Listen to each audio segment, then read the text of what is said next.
आज से 3 साल पहले मैं 10वीं क्लास के सेकंड टर्म के इम्तिहान दे रही थी। उस दिन हमारा आखिरी पेपर था। हम पेपर से जल्दी फ्री हो गए थे तो हमें एक शैतानी सूझी कि हम मरियम का बॉयफ्रेंड देखने जाते हैं। मरियम हमारी बहुत अच्छी दोस्त थी। छुट्टी के टाइम वो लड़का उसके रास्ते में आया करता था। हम उस दिन मरियम के साथ गए तो हमेशा की तरह वो लड़का बाइक पे आ रहा था। हम सब ने उसे पहली बार देखा था। उसके साथ उसका कज़न भी था, लेकिन मैंने सिर्फ उसके बॉयफ्रेंड को ही देखा था। उसके कज़न ने मुझे देखा तो उसने घर जाकर मरियम को मैसेज किया कि जो आखिर में लड़की खड़ी थी वो कौन थी। मरियम ने सब फ्रेंड से पूछा कि वो लड़की कौन थी। फिर मरियम की बहन ने आहिस्ता से बताया कि वो आयशा थी।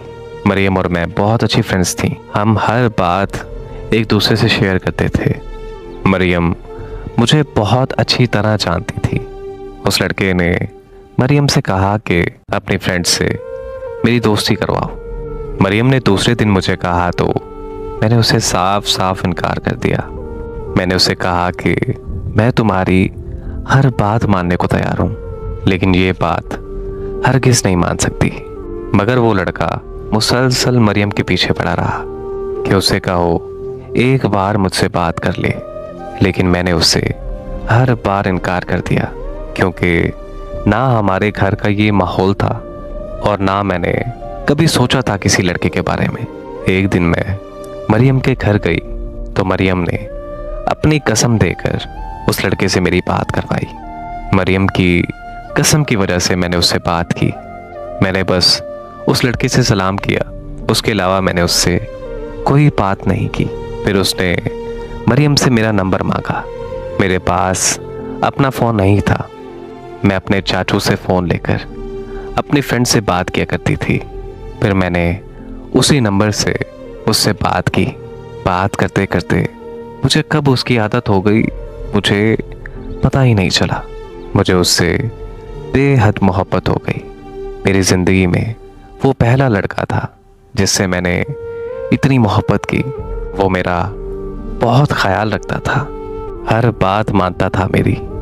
यकीन जाने कि मुझे उससे बेइंतहा मोहब्बत हो गई थी और शायद वो भी मुझसे मोहब्बत करता था। मेरी सारी फ्रेंड्स को पता था हमारी मोहब्बत के बारे में। एक दिन हम सब फ्रेंड्स एक साथ बैठी थीं तो मेरी एक फ्रेंड ने बोला कि उस लड़के को हम दूसरे नंबर से तंग करते हैं। मैंने अपनी दोस्त को कहा नहीं, मुझे भरोसा है अपने प्यार पर। लेकिन फिर सबके इसरार पर मैं उसकी बात मान गई। लेकिन मुझे अपने प्यार पर पूरा भरोसा था। मुझे पूरा भरोसा था कि वो सिर्फ मुझसे ही बात करता है। मेरी फ्रेंड ने उसे मैसेज किया, हेलो जान। मेरे दिल की धड़कनें फुल तेज हो गईं तो उसका पहला रिप्लाई आया कि तुम उर्वा हो। मैं वो मैसेज देखकर बिल्कुल हैरान हो गई कि ये उर्वा कौन है।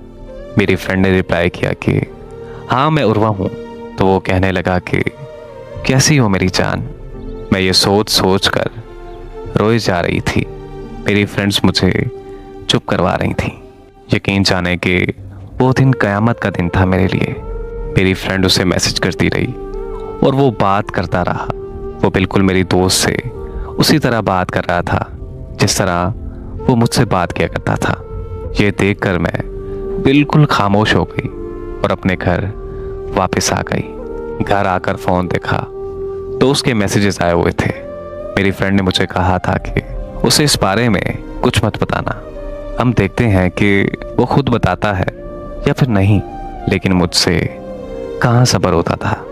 मैंने थोड़ी देर बाद उसे बता दिया और उसे कहा कि आइंदा के बाद मुझसे बात मत करना। वो कहता रहा कि मैंने मजाक किया था, मैंने ये जानना था कि वो आपकी फ्रेंड है ना। लेकिन मैंने उसे कोई जवाब नहीं दिया और उसी दिन अपना फ़ोन सेल कर दिया। और फिर मैं देखते ही देखते बहुत ज़्यादा बीमार पड़ गई। बहुत ज़्यादा रोती थी मैं। मेरे घर वाले मेरी वजह से बहुत ज़्यादा परेशान थे। मुझ पर यह आलम था कि मैं मरने की हद तक पहुंच गई थी। लेकिन मुझे बहुत अफसोस हुआ कि उसने मेरा हाल तक ना पूछा। मुझे उसकी बातें, उसकी खाई हुई कसमें बहुत याद आती थीं, और जो उसने मुझसे वादे किए थे वो भी मुझे बहुत याद आते थे। मैंने उसे अपना सब कुछ मान लिया था। मैंने ये कभी नहीं सोचा था कि हम दोनों एक दूसरे से दूर हो जाएंगे। मुझे ऐसा लगता था कि जैसे मेरा सब कुछ खत्म हो गया हो, जैसे मेरी जिंदगी की गाड़ी रुक गई हो। फिर मेरे चाचू ने मुझे एक फ़ोन ले दिया। उन्हें लगता था कि मैं इसी वजह से खामोश रहती हूँ। मैंने अपनी व्हाट्सएप आईडी बनाई और उसका नंबर मेरे पास पहले से ही सेव था। उसको पता चल गया था कि मैंने फ़ोन ले लिया है। हम दोनों बस एक दूसरे के स्टेटस देखा करते थे, बात तो हम बिल्कुल नहीं करते थे। वो डेली उस लड़की के लिए स्टेटस लगाता था जिस लड़की से वो बात करता था। मैं उसके स्टेटस देखकर रोती रहती थी, लेकिन मैं उससे कोई शिकायत नहीं करती थी, न उससे कुछ कहती थी। एक दिन उसका स्टेटस देखकर गुस्से से मैसेज किया मैंने, तो आगे से जवाब आया कि आपको क्या मसला। मुझे सब कहते थे कि उसे ब्लॉक कर दो, लेकिन मुझ में उसे ब्लॉक करने की हिम्मत नहीं थी। फिर कुछ माह के बाद हमारी एक बार फिर से बात होने लगी। वो फिर से मुझसे प्यार भरी बातें करने लगा। मुझे एक बार फिर से उसकी आदत हो गई। मैं उससे शादी की हद तक सीरियस थी। फिर उसने मुझे मिलने का कहा। मैं किसी न किसी तरीके से उससे मिलने चली गई। वहाँ मैंने उससे उसका फ़ोन मांगा। उसके मोबाइल में मैंने कुछ लड़कियों की तस्वीर देखी जिस लड़की के लिए उसने मुझे पहले छोड़ा था। मैंने उसका नंबर भी देखा। वो बहुत बार मुझे कहता रहा कि ऐसा कुछ भी नहीं है, लेकिन इस बार मैं सब कुछ अपनी आंखों से देख चुकी थी। और फिर वही हमारी आखिरी मुलाकात थी। घर जाकर मैंने उसे मैसेज किया कि आपने बिल्कुल भी अच्छा नहीं किया मेरे साथ। आप जानते भी थे कि मैं आपको कितना पसंद करती थी, लेकिन अपनी गलती मानने की बजाय मुझे उसने ब्लॉक कर दिया। फिर 4 माह के बाद उसने मुझे अनब्लॉक किया और उसने मुझे मैसेज किया। अब ये आलम है कि वो जितनी बार भी मैसेज करे, मुझ पर उसकी किसी बात का भी असर नहीं होता, और ना ही मुझे अब उसकी कोई परवाह है। उसने मेरा बहुत दिल तोड़ा है। अब मैंने ये सोचकर अपनी ज़िंदगी शुरू की है कि इंसान किसी के लिए मर नहीं जाता। मैंने अब अपना सब कुछ अपने अल्लाह पे छोड़ दिया है, और शायद अल्लाह पाक की इसी में कोई बेहतरी हो। बस मुझे अब ज़िंदगी में एक सबक मिल गया है कि मैंने अब ज़िंदगी में कभी भी किसी से मोहब्बत नहीं करनी।